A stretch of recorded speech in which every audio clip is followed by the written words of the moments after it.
मैं जो चाहूं वो कर सकता हूं। मुझे कोई कुछ नहीं कर सकता। बरसात की काली रात थी। आसमान में बिजली चमक रही थी। छोटे से जर्जर मकान के बाहर रानी खड़ी थी। उसके चेहरे पर डर नहीं था, आग थी। अंदर से उसकी मां की खांसी की आवाज आ रही थी। रानी ने आसमान की ओर देखा और धीरे से कहा, आज अगर मैं चुप रही तो जिंदगी भर चुप रहना पड़ेगा। दरवाजे पर जोर की दस्तक हुई। दरवाजा खोलो। बाहर से कठोर आवाज आई। रानी ने दरवाजा खोला। 2 आदमी खड़े थे।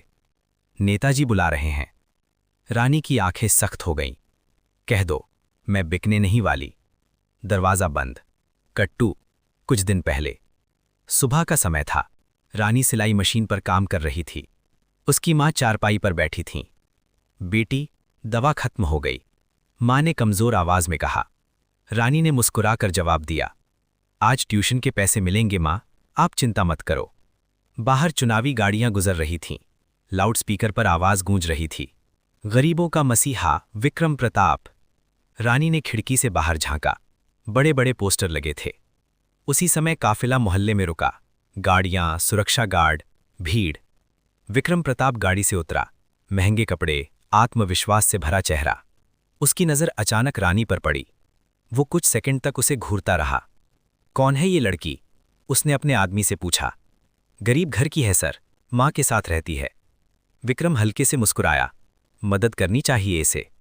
अगले दिन रानी को फोन आया। नेताजी आपकी मां का इलाज करवाना चाहते हैं, आज शाम बंगले पर आ जाइए। रानी उलझन में थी। मां की हालत खराब थी। मजबूरी ने कदम आगे बढ़ा दिए। शाम को वो बंगले पहुंची।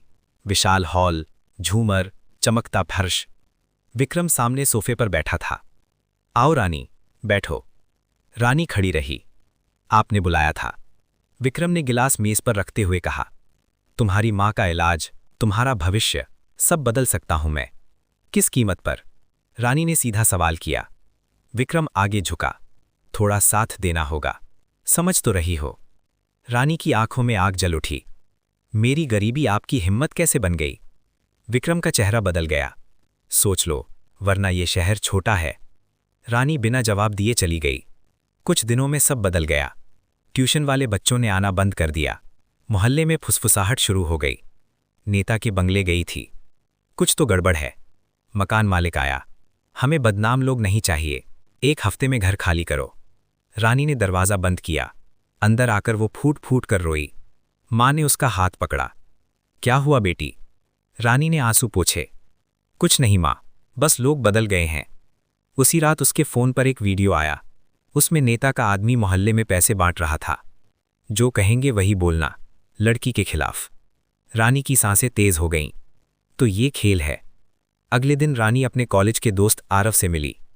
नेताजी ने मुझे बदनाम कराया है, रानी ने कहा। आरव गंभीर हो गया। अगर सच है तो सबूत चाहिए, सिर्फ आरोप से कुछ नहीं होगा। रानी की आवाज स्थिर थी। सबूत मिलेंगे। 2 दिन बाद रानी फिर बंगले पहुंची। इस बार उसके दुपट्टे में छोटा कैमरा छिपा था।